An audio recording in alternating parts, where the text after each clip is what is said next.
know, like,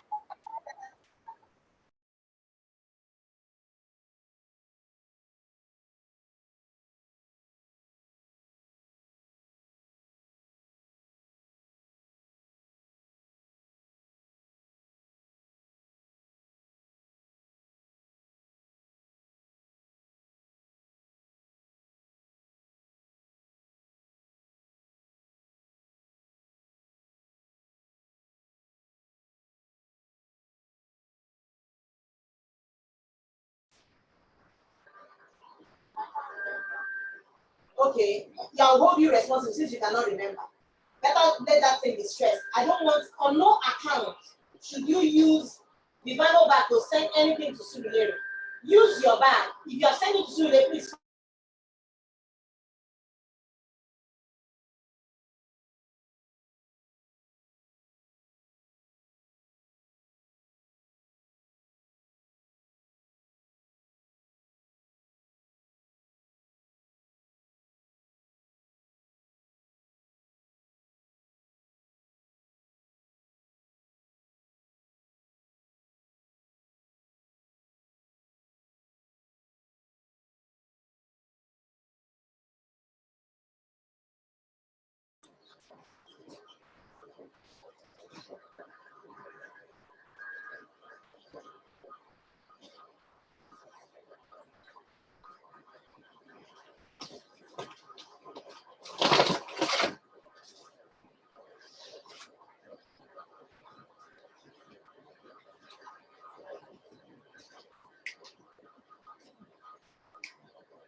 Please.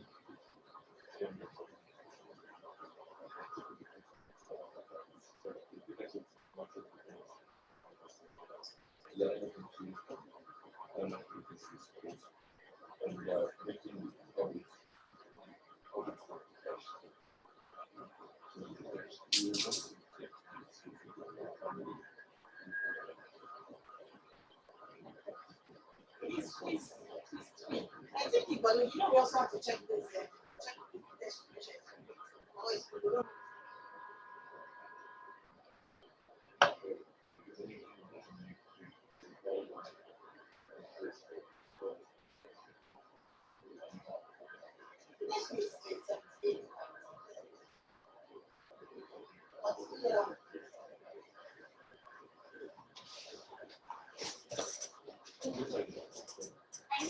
What did you write down?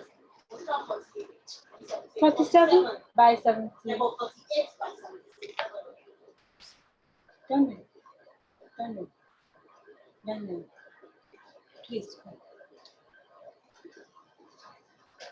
I can't hear myself. Why? I can't hear myself. Hear yourself. Why? Why don't you hear yourself? Really, I'm not. I can't hear them. You unmute.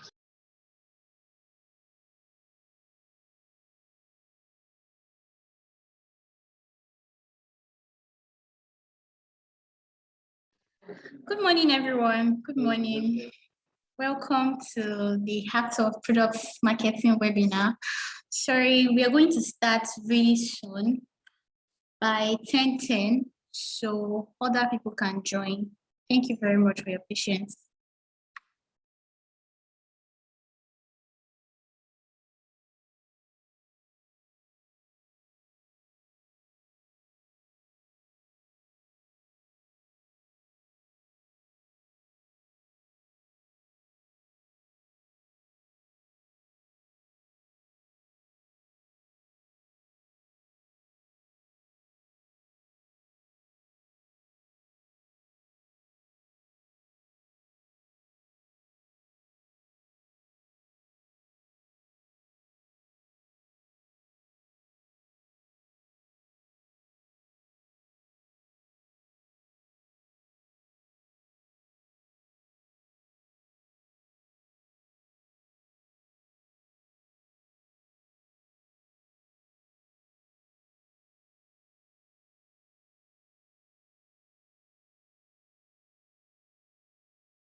You did that. Join the audio. Then nobody's talking now.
Hello, sorry we kept you waiting for quite some time.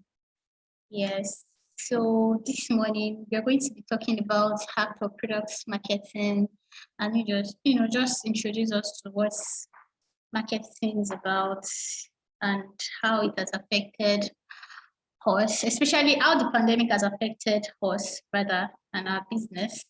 And we're going to be learning some tips about how we can, get better, increase our sales and everything. So our first speaker is Mrs. Homo Odensi. She works with Ipohad by Transion. I hope I got that right. She's the marketing and business manager. So, and the second presenter is Mr. Daniel Clark. He's the training manager. He works with her global office, that's GS1 global office in Belgium. And he has over 20 years experience. He's an expert in barcoding and imaging standard. Sorry, I don't know if you can hear me. Please kindly put it in the chat box if you can hear me. So, and He has helped edit the fresh food traceability and GLM reuse guidelines. So we are going to have our first presenter shortly, and she's going to speak to us. And if you have any question, you should just drop it in the chat box, and we're going to, attend to it after the both presenters, as share their insight with us. Thank you very much for joining.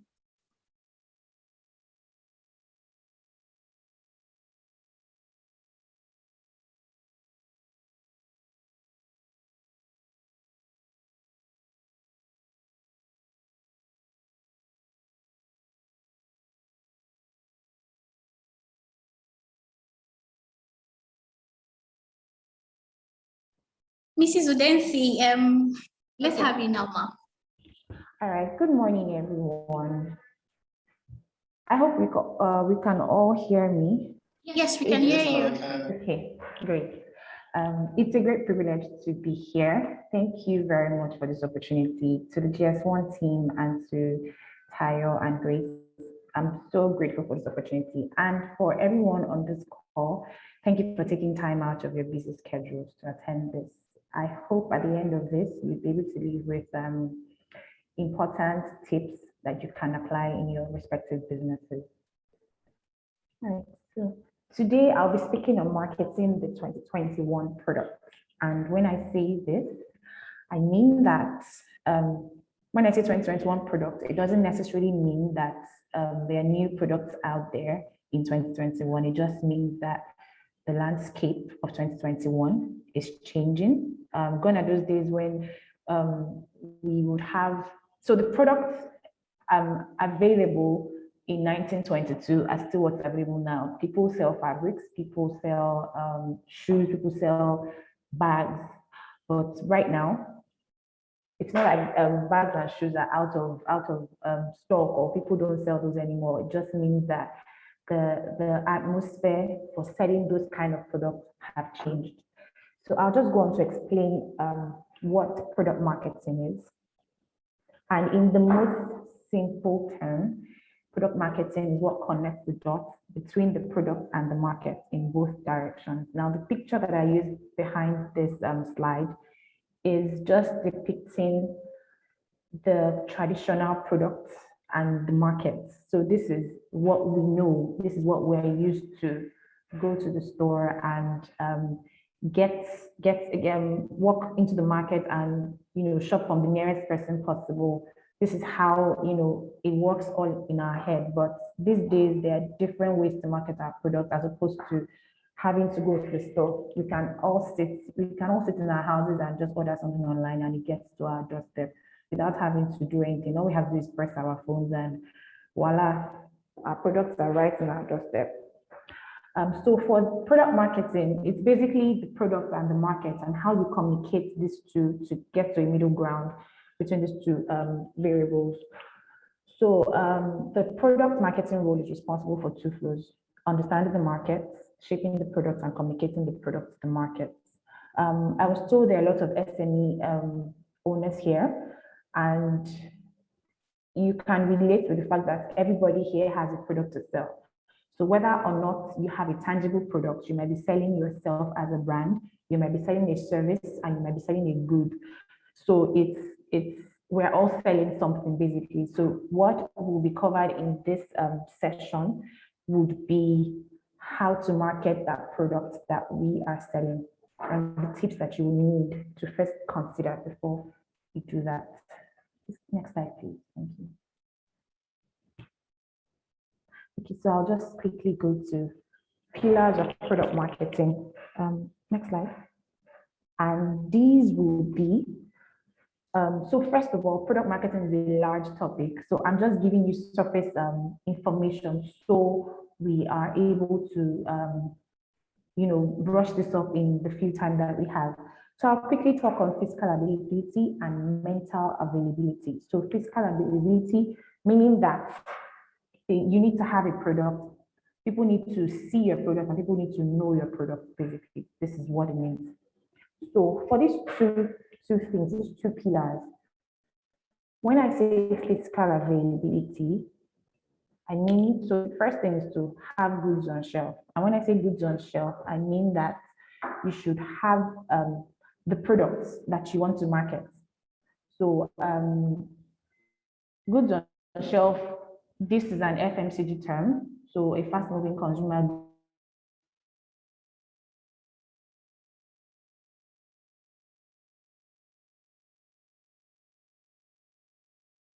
also sort out your distribution metrics. So if you have your goods on shelf, how do you intend to put this out there for people to see? How do you want to ensure that people have access to your product?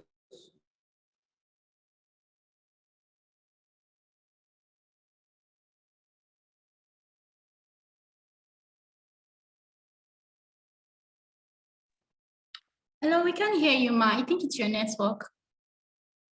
It's fluctuating.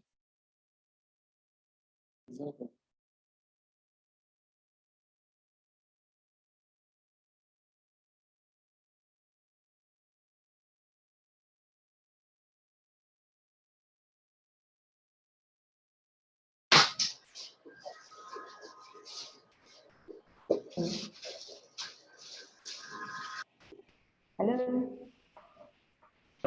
Yes, we can hear you now. So sorry, I had to switch networks. We're in Nigeria, we have unreliable networks, so it's quite, you have like 3 options available. So when one messes up, you just switch. So sorry about that. Okay, so as I was saying, sort out all your distribution metrics.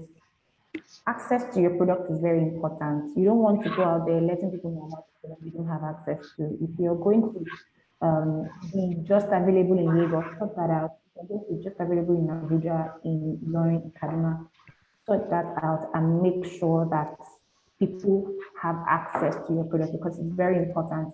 If you end up telling people about your product and people do not have access, then you are advertising for your competition. And then for consumers of a product, out of sight is out of mind. I say this because if you go into a store, a physical store, and you want to buy a detergent, you have a brand that you want to buy, you have a brand that you have the intent to purchase, but when you get there, that brand is not on the shelf. The next thing you do is get the next available washing detergent because you need a washing detergent. So you will not wait for that brand to show up, but you just get a soap. So for that brand, they have lost a customer. At that point in time, they have not made sale because they're not accessible. And then last is make sure you have a physical store. And physical is in quotes here because I know that some of us do not have, do not sell in physical stores. So you can also have an online store. This can be on Instagram, on WhatsApp, on Facebook. It depends on wherever it's comfortable for you to access, but you should have a store that people can access your services. It can be on WhatsApp, it can be anywhere. So make sure there is a way to access your services. And then on to mental availability. So people need to now that you've sorted out your product, people need to know about your product. So the first thing to take is awareness, and then awareness being that people need to know. They need to be aware of your product. So first, on awareness, I would talk about top of mind awareness and prompted awareness. So I'll just do a quick exercise for everybody. So you can just drop your message in the chat box. When I ask your question, you can drop your answer in the chat box and I'll see what you have said. So is everybody aligned?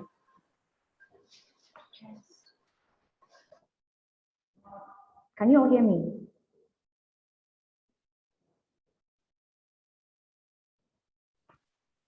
Yes, ma'am, we can hear you, ma'am. I can hear you. Yes, we can hear you. All right. So I'll give the first question is, when you hear of a washing soap brand, when I ask you what is the first washing soap brand, what comes to your mind? What's the first brand that comes to your mind when I say washing soap? It can be detergent, it can be liquid soap. But washing soap, what's the first brand that comes to your mind? You can chat your answer in the chat box. Which answer? Someone says sunlight. Omo. Okay. Omo again. Omo, wow, okay. Omo has a lot of response. Sunlight, all right. Any more? Wow, okay. Because of their nice advert. Any other response? Washing detergent. Ariel. Ariel, okay. Mama, oh, Mama, okay, yes. Mama is washing detergent as well. Okay. So what I have just explained to you is top of mind awareness. So nobody said, I didn't tell you the name of any washing detergent. I just said, what's the first washing detergent that came to your mind? So this is what we call top of mind awareness in advertising, and it also refers to mental availability. So a brand is registered in your subconscious, and anytime someone says, I want to get a washing detergent, which one should I get? You have either given that response from experience or from your subconscious. So can anyone just type why that was the first brand that came to them? That was the first brand that you thought about. Just type why that is. Is that because you use the brand or because you have seen the brand everywhere you turn? You saw it this morning, okay? The advert of the soap itself.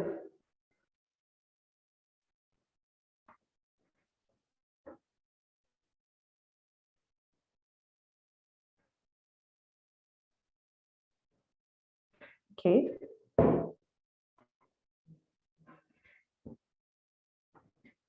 The branding. Okay, use that, you see the advert. Okay, awesome. All right, so for this, this is what we call top of mind awareness, like I earlier mentioned. Now, for prompted awareness, I'm going to give you another exercise. So between in the carbonated soft drink category, that is what Nigerians call mineral, the drinks and the soft drink basically. Which of these brands are your favorite, or which of these brands would you rather consume? So number one is Coca-Cola. Number two is PepsiCo. That's the 7-Up bottling company. So Coca-Cola, PepsiCo, Biggie Cola, and then I think, yeah. And then what's that third brand? Big Cola. So there's Biggie Cola and there's Big Cola. So these 4 brands, which of them would you rather consume? You can type your answer in the chat box. Biggie Cola, okay.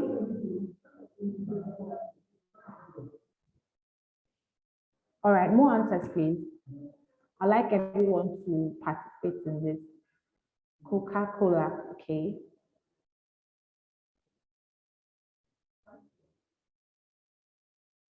Biggie Cola, okay. I didn't think Biggie Cola was very popular.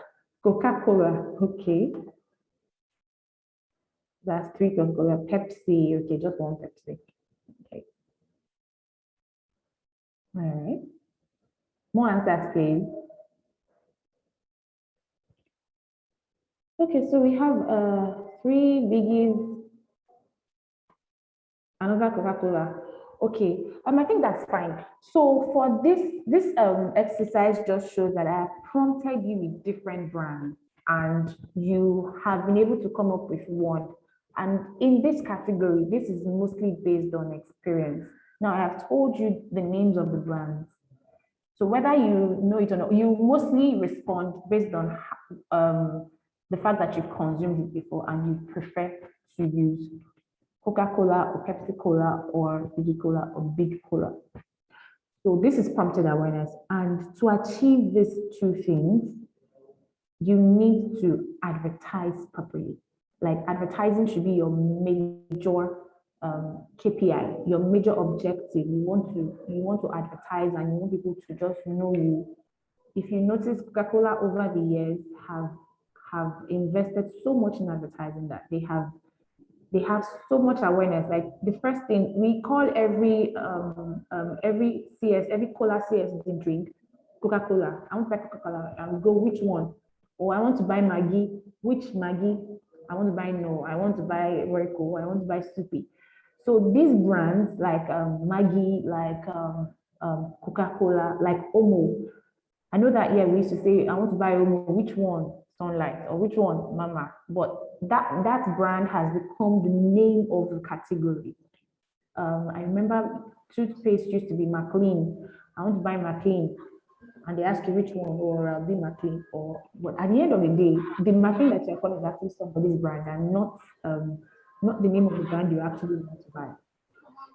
So top of mind awareness is achieved through advertising. And I know for people here, many of us may have money for advertising, but there are other ways that it can be achieved.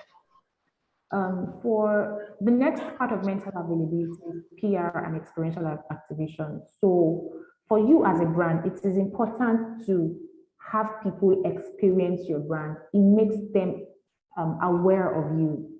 If you sell drinks, you can host a tasting event that people would actually taste your drink, and that if your drink is actually nice, they would remember you. So at the point of purchase, they would always want to choose you. They would want to buy from you. That's what experiential activation does for you as a brand. If you sell clothes, you might want to host a modeling show, a modeling or fashion show that showcases your clothes or your designs. You might want to do something that will make people experience your brand. People would experience you and then never forget you. And then brand souvenirs.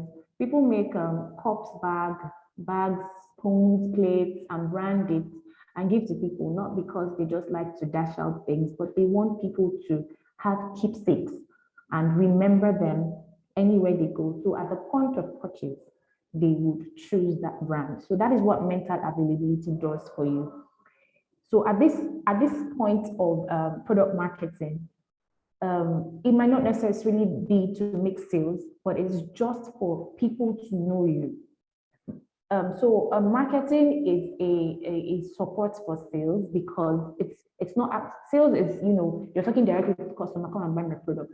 But when you're marketing so that people know you, and at that point might not necessarily make sales for you, but you become top of mind for that person, and that person considers your brand at the point of purchase. Next slide, please. All right. So before you go into any strategic discussions, this is my mantra. I always like to have people from different backgrounds or different orientations. So you may not have for SMEs, it's very easy to just be the only person around doing finance, doing accounts, doing marketing, doing sales, doing everything.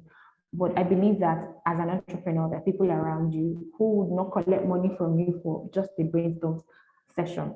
So it's good to have people around you from different orientations and backgrounds. So if you have a sister that is into accounting, you can get her to sit in a room with you. If you have a brother that's into music, get that person to sit with you. Have someone who's into sports, who plays football, have that person sit with you. It's always good to have people of different orientations, have a structured brainstorming session, and then make sure that these people bring their different perspectives. Somebody who listens to music might not care about the product that you're selling, but he will bring the perspective of a prospective buyer that listens to music. So it will help you to structure your strategy and product marketing better. And then when you're brainstorming, please take notes.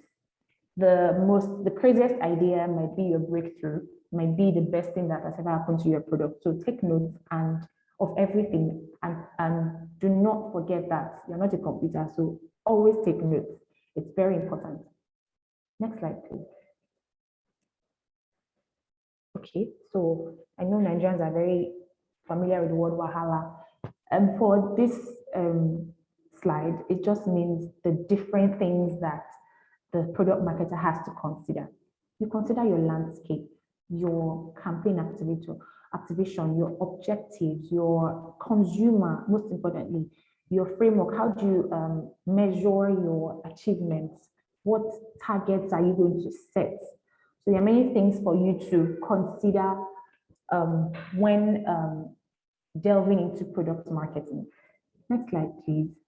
So to do this, you make a checklist. Your checklist should involve your objectives. This is what you want to do. Your understanding of your consumer or your prospective buyer. The highlight, you highlight opportunities in your landscape, and then you clearly define your strategic framework and your marketing activation plan by specific channels. So I'll explain these in next slides. So you start with detailing your objectives. What do you want your objectives to be? What do you want to achieve with your market, with this product and this plan? Do you want to increase sales? Do you want to increase your market share? Do you want to attract new customers? Do you want to kick away your competitor from the market? Do you want to throw away somebody out of business? Do you want to grow your awareness? Do you want to increase your equity scores? Do you want to position your brand as the best brand, or as a friendly brand, or as a straight-jacketed brand? Do you want to engage with your consumers? What do you want to do? And to do this, your objectives need to be SMART. And SMART is an acronym for specific, measurable, achievable, relevant, and timely.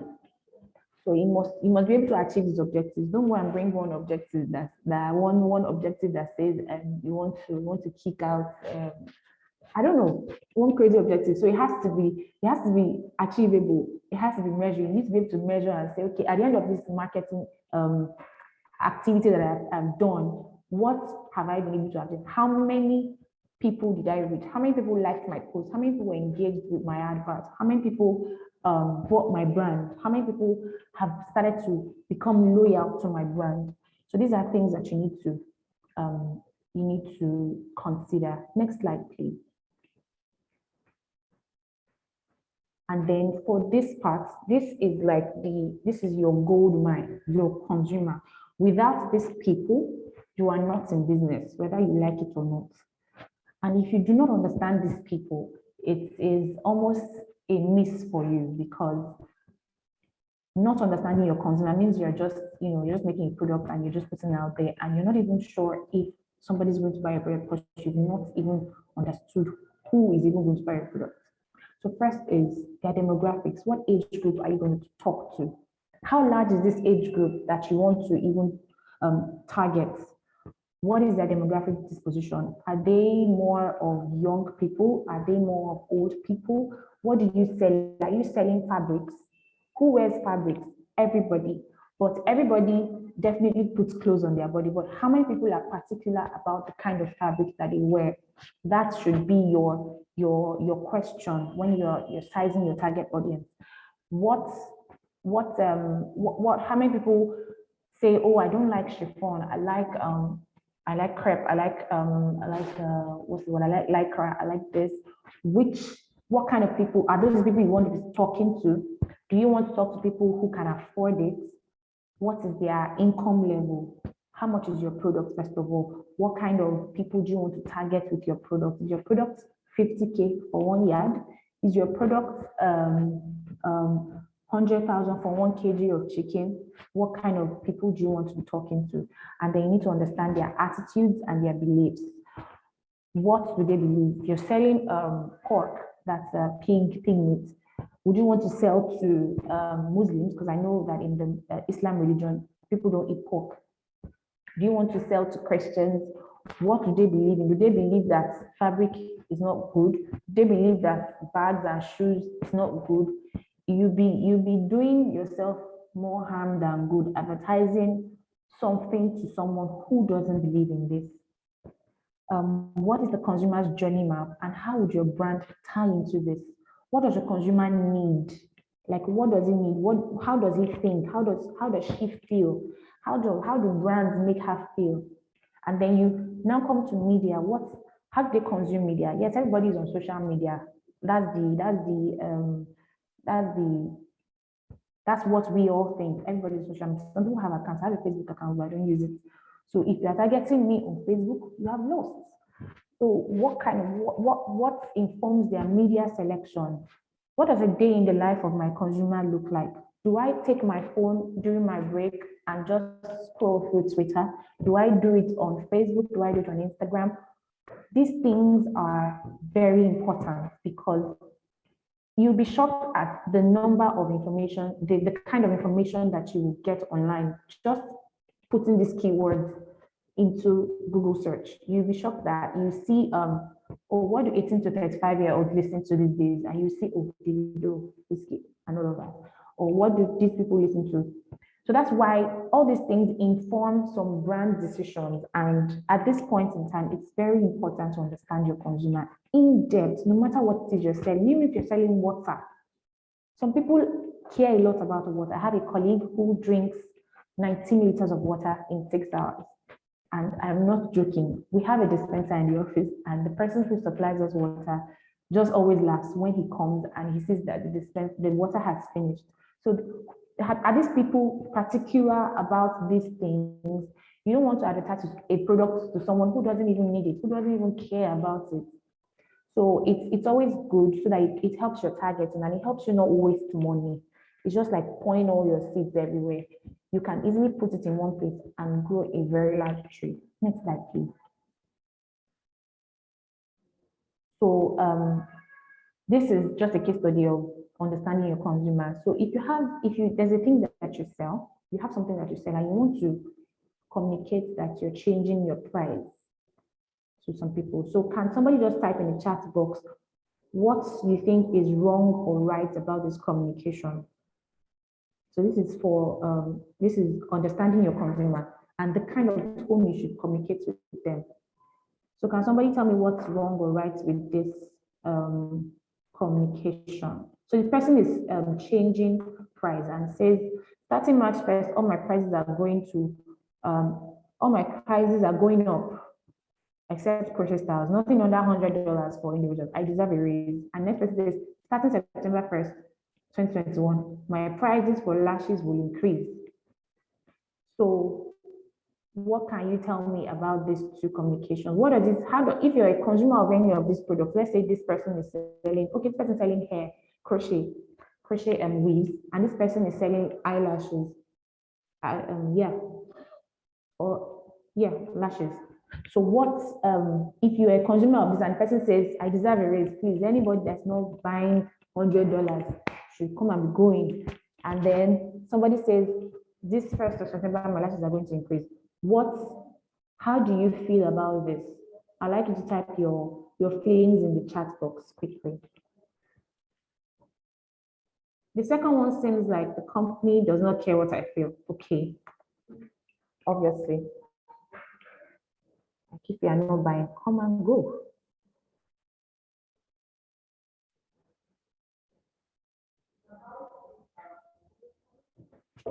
Okay, they are not polite. Exactly, you feel insulted, like, am I not still paying for my money? Am I not still paying for this product? Why are you talking to me this way? Next slide, please. The second exhibits consumer segregation. Okay, you told them, all the poor consumers, please, I'm not doing this with you anymore. Okay, can you tell me what you feel about this communication? The first line says, to our amazing clients, to all our esteemed clients, our esteemed customers. So if you see the first line, you're like, okay, nice. What did you have to say? The stated price might put off many. Okay, true. Next one. The first one sounds very authoritative. Very true. Very true. So this second communication here, it just shows that they have consulted their consumers or their customers and they have come up with something and they've gotten feedback. These are people who understand the people that they are talking to.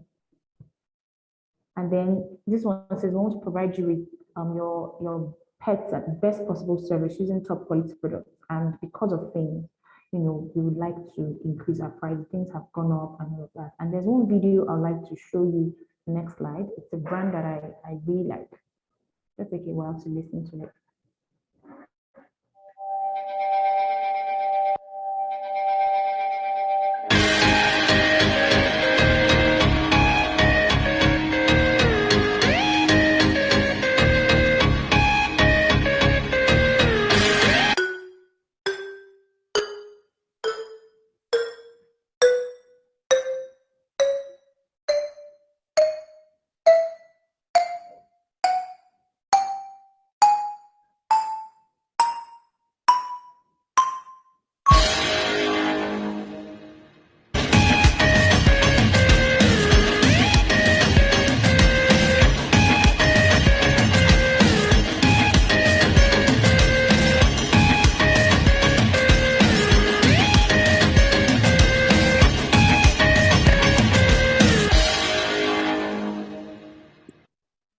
Okay, so this brand, they sell cocktails, and cocktails are not, what everybody like to drink, but it's seen as a premium drink, and people who can afford cocktails are definitely people who have some money to spare.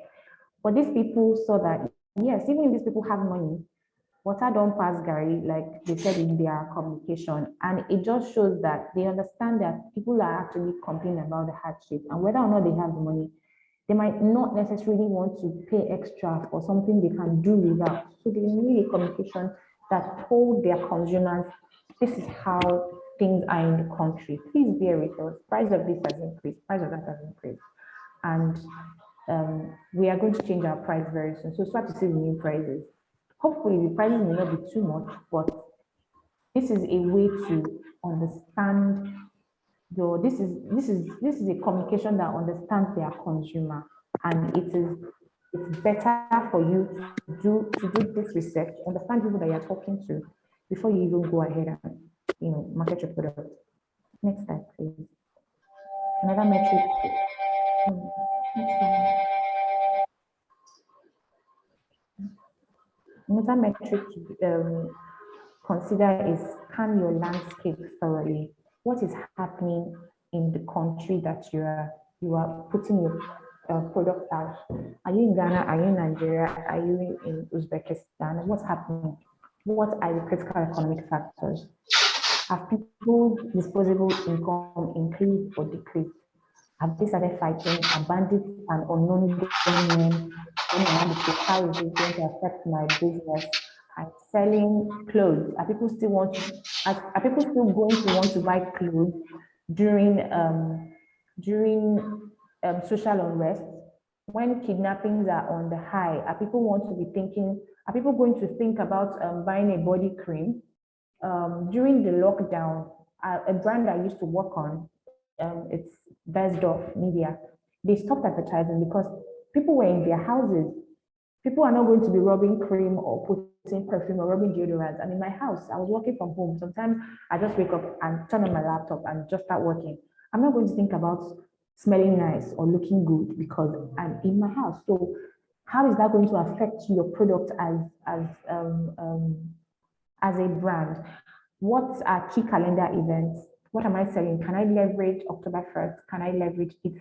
Can I do sales on the Muslim holidays? What can I do?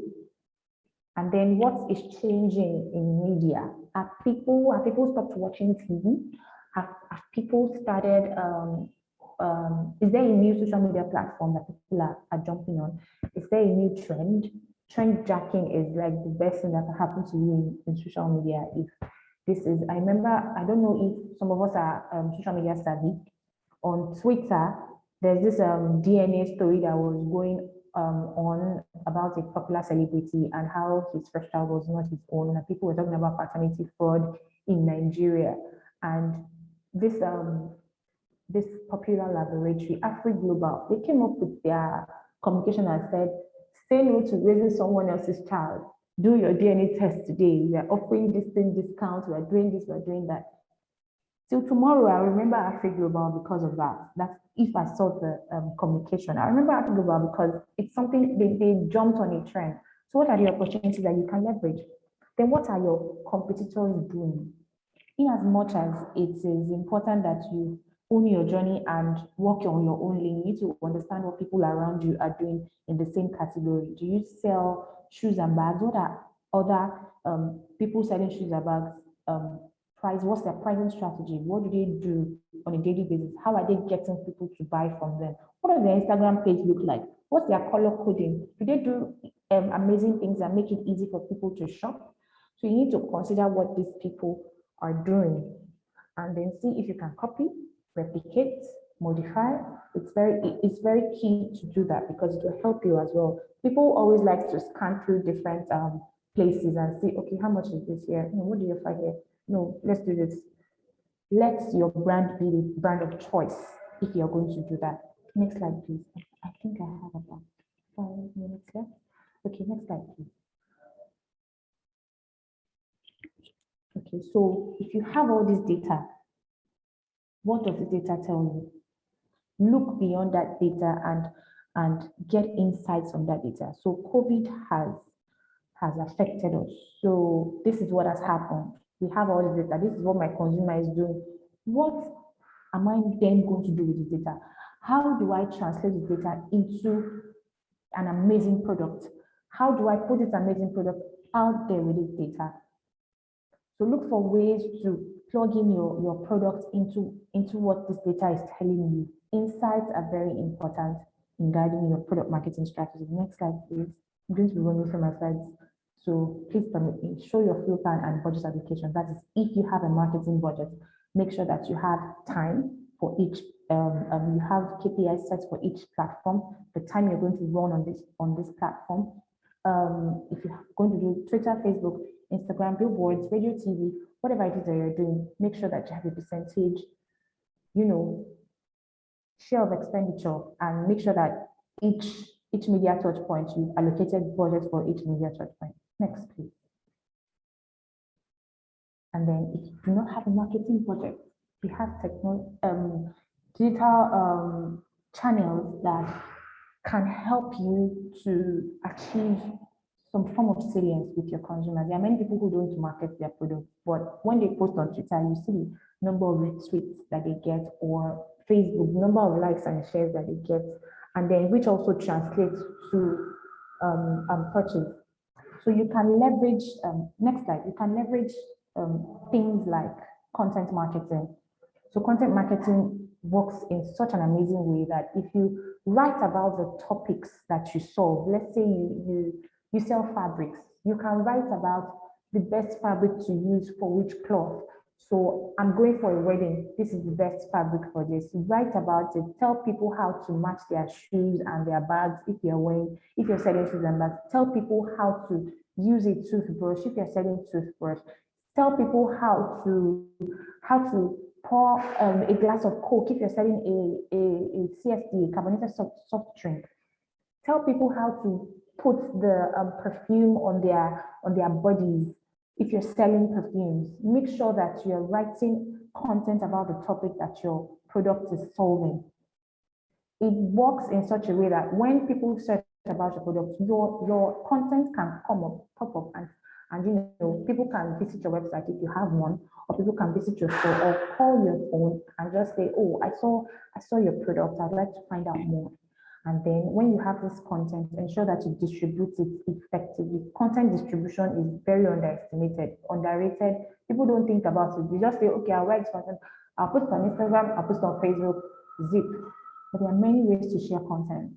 There are many ways to, make sure people see what you're writing about. You can put a link to your content on your email signature. You can put it in different places. You can put it on your WhatsApp status. You can put it on your Instagram stories. You can, share it in, create a brochure and share it. It's amazing how this thing works. Then submit your business to reviews and listing directories. You can use listing directories like Google My Business. It works like magic. It ensures good SEO for you, search engine optimization. It ensures that you are able to be seen when people search for a particular a product that has to do with what you provide. Another thing is you can run seminars and webinars about the topic that your product solves. So like what GS1 Nigeria is doing right now, it's running seminars or webinars on site and off site about the topic that their product is solving. You can bring people to talk about it. You can be the expert. You can talk about it. It's when people see you as a problem solver, you are solving their problem, they will always consider you when it comes to purchase. And then social listening is amazing as well. It ensures that people, when people talk about your brand, whether they tag you on social media or not, you are able to see what people are saying. So it helps you monitor consumer feedback. If people do not like you, if people like you, if someone says, oh, I bought this cashew nut from this person and it was so great, you can just say, oh, thank you for shopping with us. It's amazing. Thank you so much and all of that. So it's awesome when you are able to do stuff like this. Next slide, please. I just gave the appendix just shows some of the things, some of the platforms that you can explore So you can explore Google My Business for your business. If you want to list your business online so that you're able to be seen online, there's businesslist.com.ng, there's entrepreneurs.ng. You can check for all of that. On social listening, you can check Brand24, Media Toolkit,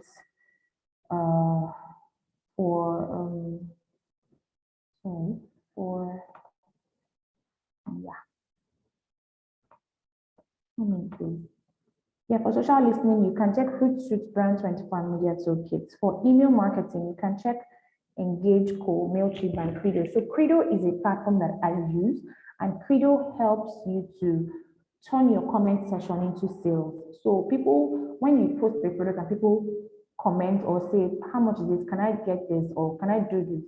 It automatically sends them a link to get more information and make payments. So it's amazing, and it can help you if you sell on social media platforms.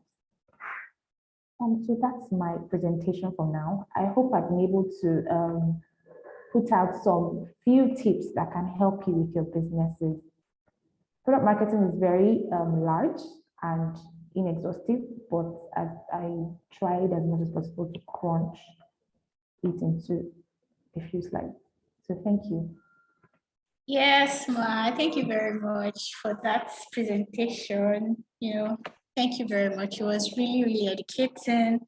I mean, thanks for helping us aware of the problems and, telling us about the solution as well. I've been able to, learn a lot of things like leveraging on social listening and, the right things to do to just make your business out there. So we'd like you to help us. The website you suggested, you can just help us drop it in the chat box so people can, check that as well. And people are going to drop questions for you in the chat box, but we'll take all questions after the second presenter. Thank you very much. So the second presenter, Mr. Daniel Clark, would come on soon.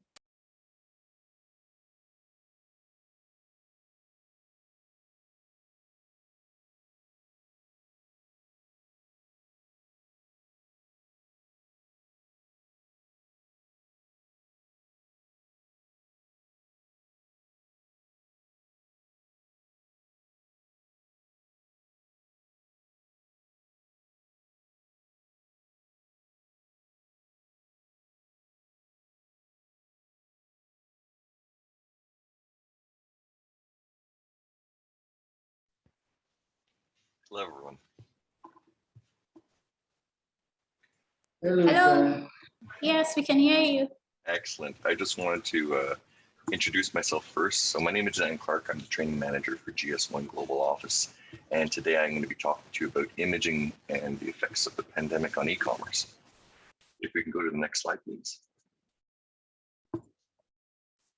So in today's presentation, I'll be talking a little bit about how COVID has changed everything, specifically the importance of digital imagery for the new digital marketplace. Next slide, please. COVID-19 has had a global impact on people's lives. The fear of catching the virus changed how we live and affects our day-to-day activities. So I wanted to look specifically at how it's impacted shopping and how a client interacts with your products and how to mitigate the impact to your bottom line. Next slide, please. In the beginning of the pandemic, fear was the driver for our actions. Even at this stage of the virus's life cycle, after the effects of our changed lifestyle patterns, they could still be felt in retail environment. Home has become the only safe haven accessible, and shopping habits were greatly impacted. In short, there was and still is a radical shift on how people buy products. Next slide, please.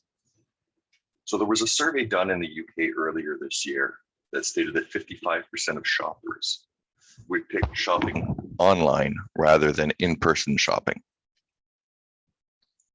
Next slide, please.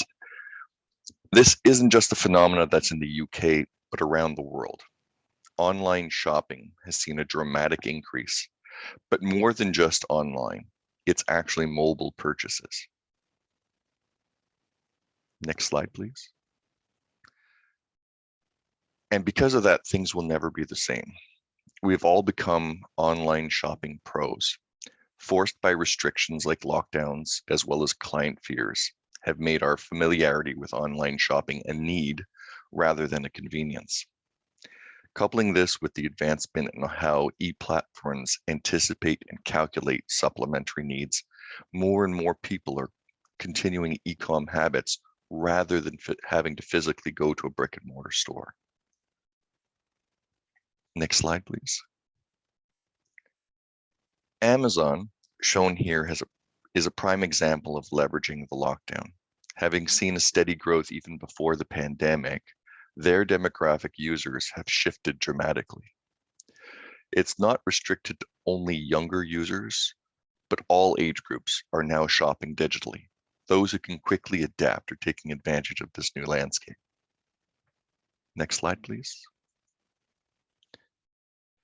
Screen times have also seen a significant jump.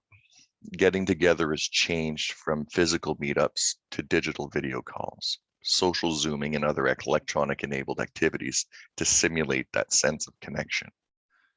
But all of this has also highlighted the inherent weaknesses of existing mediums for product branding. Next slide, please.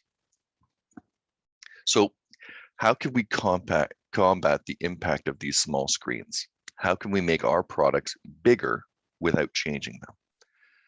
With things such as eye strain and older digital consumers, these alone play a huge role in changing how we market products. Next slide, please. In a recent US survey, when asked specifically about shopping habits and which devices consumers use to make those purchases, more than 76% of respondents who shopped online have used a mobile device to make a purchase. Next slide, please. So as the number of portable devices increases over time, we are finding more people have access to the internet over their mobile devices. This means a completely new environment to market our products, but it also changes the way we market them. Next slide, please. The portability combined with the confinement mean that people have to spend more time on them than ever before. Consumers can shop wherever and whenever they want, and they have access to near limitless information about a product, where to purchase them, consumer reviews, and the list goes on. Next slide, please. So what can we take away from this information? Well, the pandemic has produced 4 outcomes. It's forced the quicker than expected adoption of online shopping. It's impacted a portion of the population not expected to be implicated. It's increased our screen time and the negative impacts associated with it. And it's positioning the mobile device as the conduit most used to make those purchases. Next slide, please. So how do we adapt to this new environment? Well, one of the first steps is having intuitive applications which make tactile screens infinitely quicker. But more importantly, it stimulates the interaction with the user, giving a sense of digital self. People scroll faster as the finger beats the mouse in terms of finding what you're looking for. Next slide, please. People are seeing more search results on the mobile and tablet. Words are flying by so quickly that images are now the new e-commerce language. Less text, more visuals equals more impact to the consumer. Next slide, please. Predictive text and voice to text are making menus obsolete in the mobile e-com world. People avoid menus and tablets because it's faster for it to know what you've been searching for across platforms and across time. Next slide, please.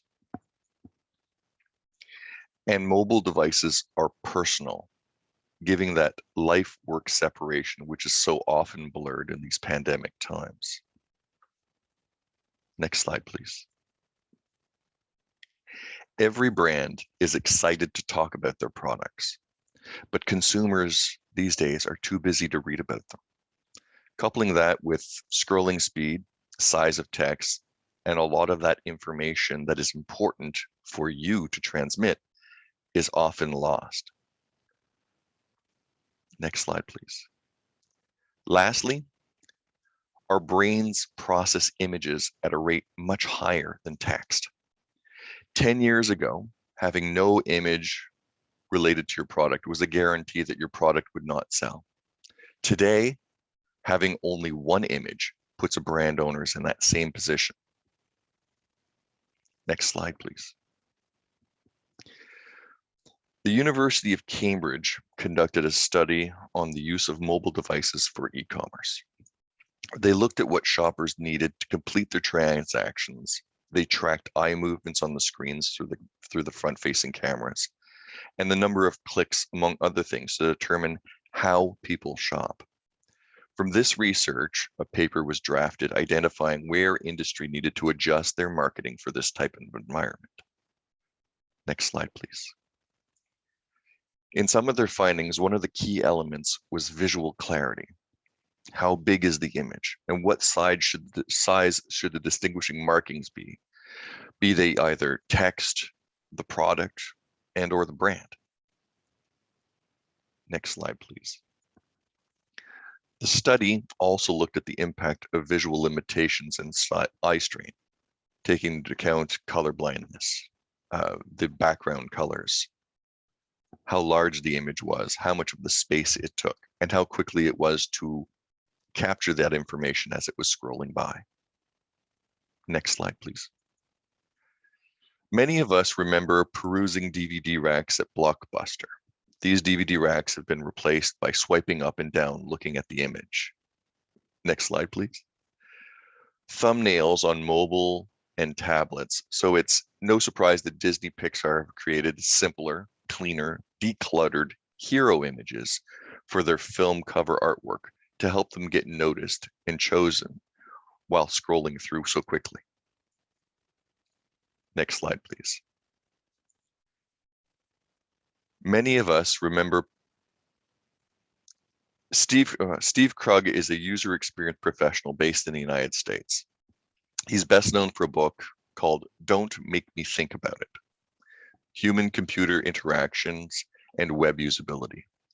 I think this quote says a lot about how to plan ahead, even for e-com imaging. First step would be establish the issue you want to resolve. In this case, move towards mobile purchasing habits. Secondly, understand the driving factors which make the decision. What drives the consumer? Specifically the brand, the type, the quantity, and the count.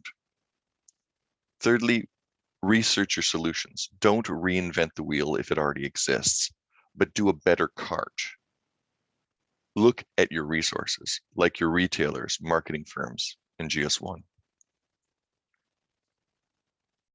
I'm going to talk to you a little bit now about GS1 and their imaging guides. Next slide, please. GS1 has been working with users to standardize images, or more specifically, image formats and sizes. This work started in 2006 when GS1 took over editing responsibility for the Food Marketing Institute's imaging guide. I was actually part of that working group that took it over. The guide at the time only outlined planogram images and how should they be captured and shared. Planogram images are images based on the product with the relative product sizes to see how many products you can effectively put on a shelf to set up a retail store.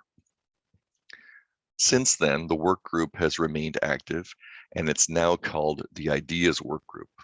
IDEAS standing for Images, Digital and Electronic Assets. And the types of images include planogram images, marketing, montage, specialty images, hero images, and more. So let's look at them a little bit more closely, the ones which we can apply towards econ. Next slide, please. So there are primary images. These are images which can on their own represent the product in an e-commerce application. For all the images, the GS1 standards dictate the format, the file size, file naming, and background requirements. And there are 4 different types of primary image. There is the product image, as you can see on the left, with both web-based and high resolution standards. And then there's the product image with supporting elements, the image that you see on the right, web-based and high resolution as well. Originally, these were developed for print and then e-com applications. And these image types are the most common image type used in an e-com setting. Next slide, please. We move from the primary images now to optimized images. Optimized images are images that are designed for a specific application in mind, either for a mobile application or interaction with the consumer. The first of these on the far left are the MRHIs, or the mobile ready hero images. So these images address issues concerning the presentation of products online in retail environments, specifically on small screens. And typically they're used alongside the add to basket functions. So the factors of screen size and limited attention span augment many of the problems already faced in desktop-centric online retail environments, and they can easily lead to poor consumer experience. In the middle, we have the optimized hero image, and this is an image type which was set to support retail consumers, distributors, and food service operators in completing their online sites. So these images will assist consumers to identify specific information about the products they're purchasing. It's based on the framework of the mobile ready image type, but without the strict visual clarity requirements. Lastly, on the far right, there are product 360 and 3D images. 360-degree imaging is product photography on a single axis. So the product rotates on a single axis while the camera takes pictures at specific degree intervals. And all of the image should be captured with the same plunge angle to ensure a smooth 360 result. When coupled in the actual app, which combines the images together, it simulates the ability to rotate the product using either tactile on the mobile screen or the mouse on the desktop. 3D imaging is multiple 360-degree image series with different plunge angles or rotational axes. So these image series or orbits are then stacked or combined in a software to allow a left to right and up to down motion for product display and interaction. All of these to simulate holding the product in your hand and looking at it from all different angles. Next slide, please. Next, we have secondary images, and they're just that. They're secondary to the main image used to sell the product. So there's a list here, but they don't contain all of the image types that we have in the guide. But it is to illustrate what can uniquely be identified and shared with your trading partner and with the end consumer. Secondary images support the primary image and provide additional visual content for the consumer to add to cart. Images which show particular characteristics which are important to the product type, like content and texture for anything from beauty creams to cereals, showing consistency or shape. Detailed technology images, highlighting technical specifics of an item. You have montage composition images, which combine digital individual images grouped together for the presentation of an item. You have application images, which show the product in use. Size comparisons showing the image in proportion to a shadow form or a common object. Nutritional label for image depicting the nutritional content of a consumable item. Certification seals and claims. Those are images supporting any certifications or rewards or claims about a product. And then you have sidekick images. These are images which are used in support of the hero image, generally identified by the brand owner as the best supporting image to help sell that product. Next slide, please. So a few basics which apply to most of these images.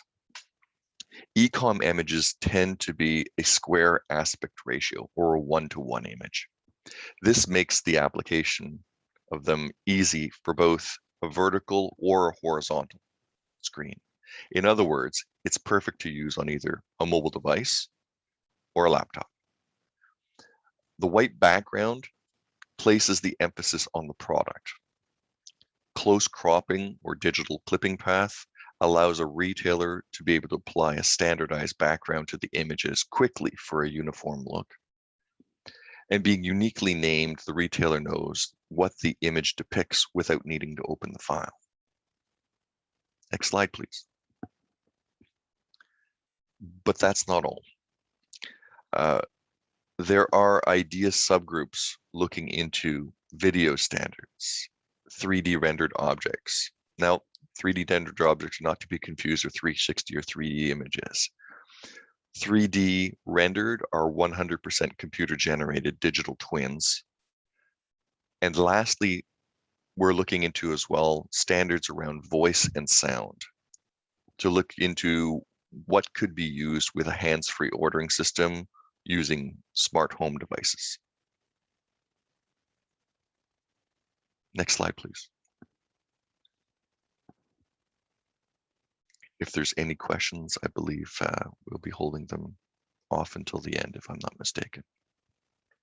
Thank you for your time. Thank you for your time, Daniel. Thank you for the presentation and sharing tips on digital imagery with us. So, and I believe we've all learned some things that we would probably apply to our business. So yes, thank you everyone for joining too. So if you have any question, kindly drop it in the chat box, whether for Mrs. Udensi or for Daniel. So we'll just wait for like 3 minutes for people to, drop the question in the chat box. Thank you very much.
All right, so it looks like people don't really have questions. I believe that was a very good presentation from the both presenter.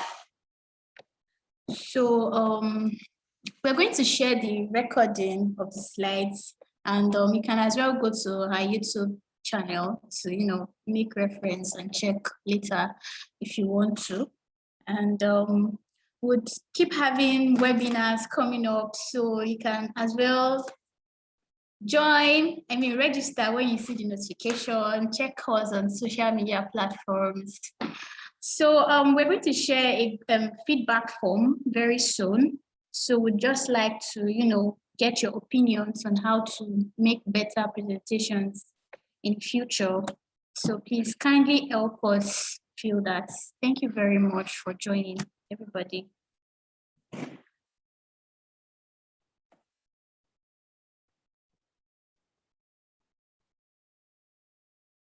Thank you, Grace, for having us.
Yes, the session has ended. Kindly fill the feedback form. Thank you.